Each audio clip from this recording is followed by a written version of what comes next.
Lanu, Ndochu, Lanu, Nigeria must go.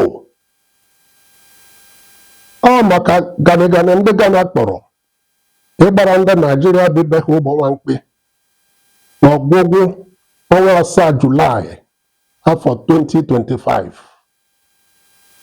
Ekele m, abụ m Chukwuma Ogbonna.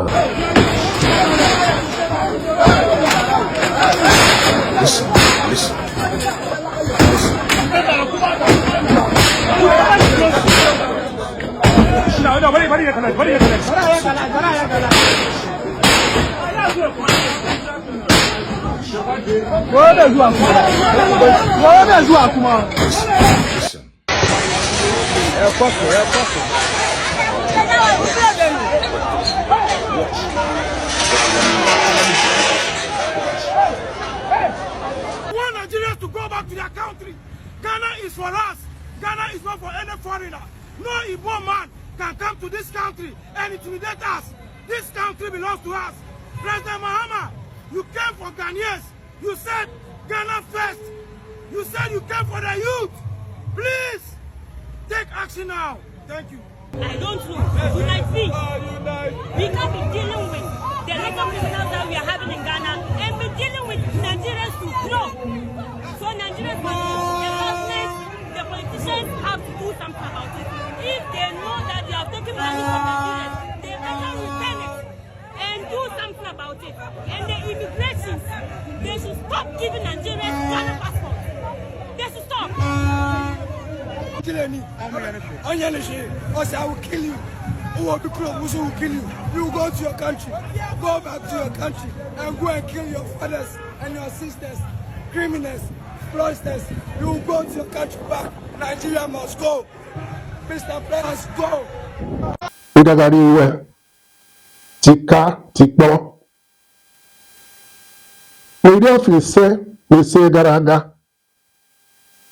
1969 gbara mbọ Ghana gbara ndị Naijiria bibe ha ụgbọnwa mkpe n'ihi anakwataghị nke akụ na ụba kpatara ndị be ha ọnọdụ anamachọ ọlụ n'ụdị dị egwu.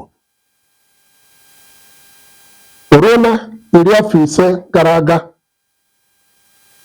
gbara afọ 1975 Naijiria kwara anị mba ọdịda anyanwụ Afrịka 15 n'ọnụọgụ tiri nzukọ na Lagos wee guzobe otu maka mmekọrịta akụ na ụba akpọrọ Economic Community of West African States ECOWAS n'aha mkpụmkpụ.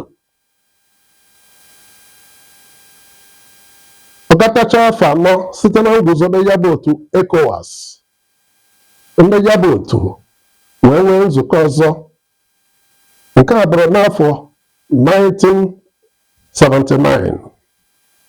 Na ya bụ nzukọ ka ha kwekọrịtara ka ndị mpaghara ọdịda anyanwụ Afrịka na-enwe mmekọrịta n'ụdị njelịta na ibugharị ngwaahịa. Ọ gatakwa afọ 4 ọzọ bụziri n'afọ 1983, ya bụ na iri afọ 42 gara aga, Naijiria wee kwere maka ọnọdụ akụ na ụba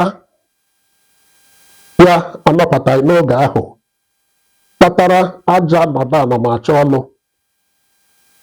wee sị na ya bụ nkwekọrịta maka njelịta na ibugharị ngwaahịa enweghị mgbe o nyere ikike ka ndị arụrụ ala, ndị aleke ihe enweghị ikike biri n'obodo mmadụ, wee gbara ndị mpaghara ọdịda anyanwụ Afrịka niile bi na Naijiria ụgbọnwa mkpe.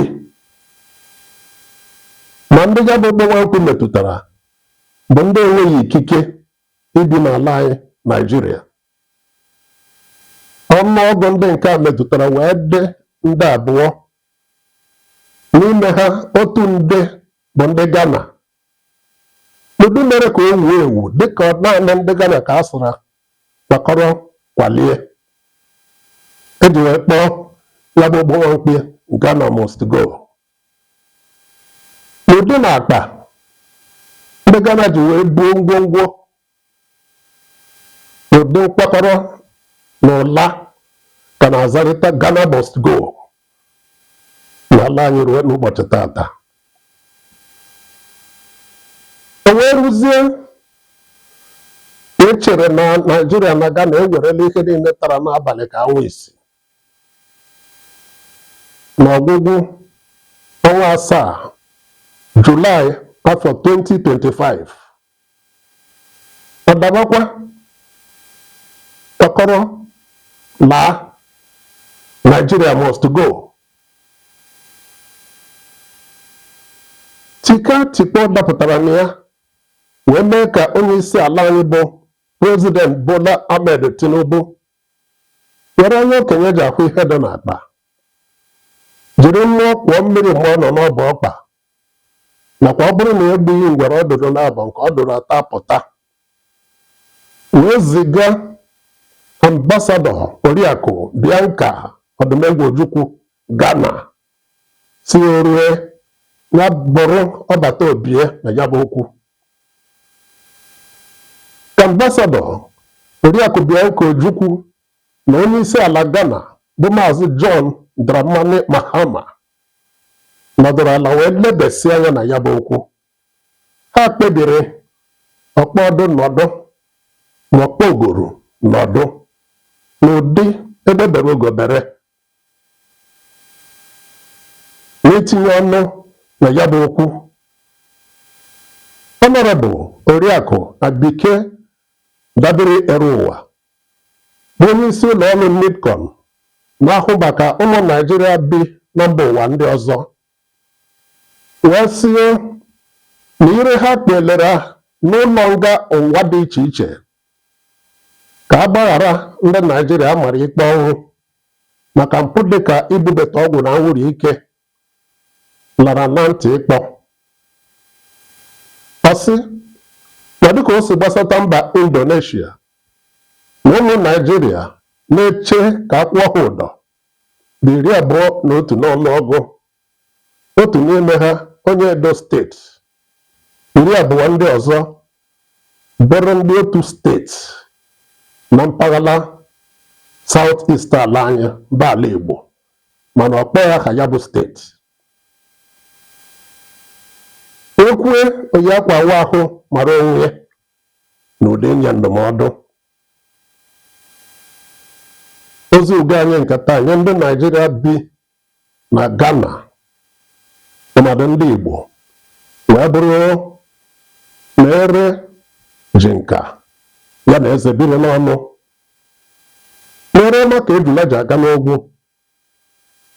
Ọ bịara bụ onye abịagbulie ma ọ lakọ mkpụmkpụ apụlụ ya n'azụ.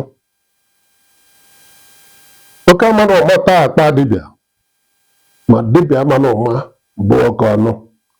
Onye ji obodo ebi m ntị ya biri nke ya tinye. Abụ m Chukwuma Ogbonna.